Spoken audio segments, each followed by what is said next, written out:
Good morning, Internet. This is Catherine here with EVs in Nevada, and I wanted to give you guys a quick 3,000 mile review of the Chevy Volt. I'm actually at 3,087 miles, but I rolled over to 3,000 on Saturday when we did 3 car shows in one day, and I couldn't make a video that day.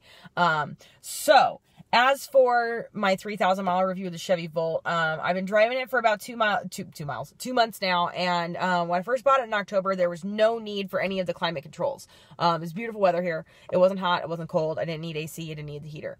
Now that I'm into December and we wake up in the mornings here and it's below 40 degrees, and it's, it's a bit chillier, I do find myself needing the seat warmers, of course, but even some of the climate controls with the, the heater. And I've noticed that takes a good chunk of my, my range down, for the Volt that I wasn't expecting. It can cost as much as 10 miles in my range, which is significant. So that's one thing that I'm not super stoked about with this year 2012 Volt. I hear the new Volts are better for what you can get out of them and the way the climate controls impact the range.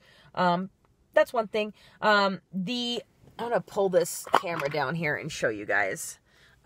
This is the dash cluster. Now, they've cleaned this up significantly in the new Volts, but you can kind of see, there is just this mess of buttons, and hopefully that came out on the video.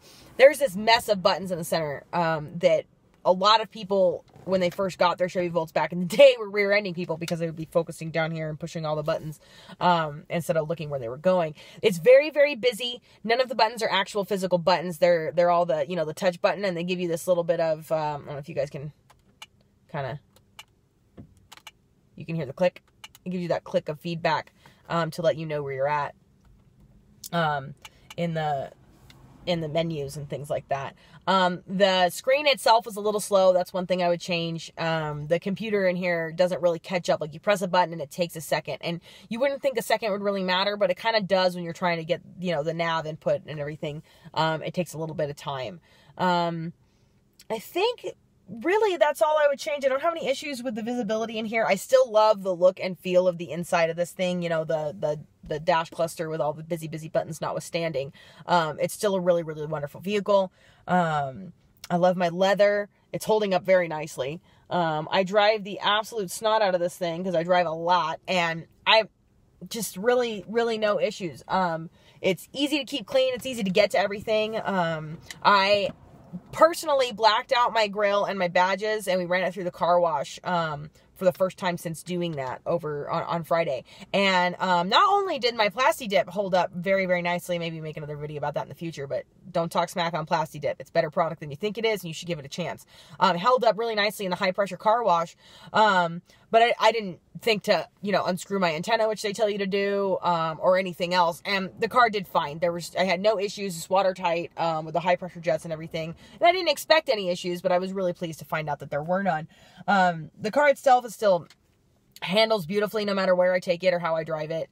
I still have enough room in the back, and now I've done, I have craft days, with my girls where we make things for, my shop Rifterware. And I go and pick up one of her creators. It's actually my daughter-in-law, and she has this massive case of equipment that she brings with her to my house so that she can make things in the studio. And it's huge, and we have to fold down the seats to get it in the car. And it's filled with literally steel. It's all of her tools and all her steel rings, for making chainmail. I was thinking, let's see how well this works, because it was a pain getting the thing in and out of the Passat, but it's not a problem in here. I just put down one of the rear seats and slide the case right in, and gets in and out with no problems. It's pretty delightful. We've filled the thing to capacity with groceries. I haven't had an issue. I haven't had to carry more stuff than this thing will actually carry. And, it's pretty good. Yeah. 2 days ago at the car show on Eastern, the Volt was actually turning heads. I had a lot of people come up and ask questions about it, which was really refreshing, because I usually have 1 or 2 people sort of walk by with the hood open and go, "What is that?" Something's wrong. They see the motor cover for the for the gas generator, and they recognize that, but the rest of it they don't really seem to recognize. They might look by and be like, "What is that?" And go, "Oh, it's a Chevy Volt." And they don't ask any other questions. They just keep wandering. This was not the case on Saturday. I had a lot of people, and we are parked right across the aisle from a Diablo. And people were still coming up to me and asking me about my Volt. So that was pretty cool. you know, we were directly across the way from a GTR, which, you know, briefly made it in the video, the orange GTR, and people were still coming up to me and asking me about the Volt, you know, in the presence of cars like that. That was really cool. So it is starting to get a little more recognition at my regular hometown car show that I like to go to every Saturday. People do ask questions about it still. Stillhand is great on the freeway. Every once in a while in a parking lot, somebody else with a Volt will be like, hey, cool Volt. But I have, you know, which is really nice, but I have yet to succeed in making one of those people be my new best friend. All in all, the Volt's handling great. It has saved me a ton of money in fuel.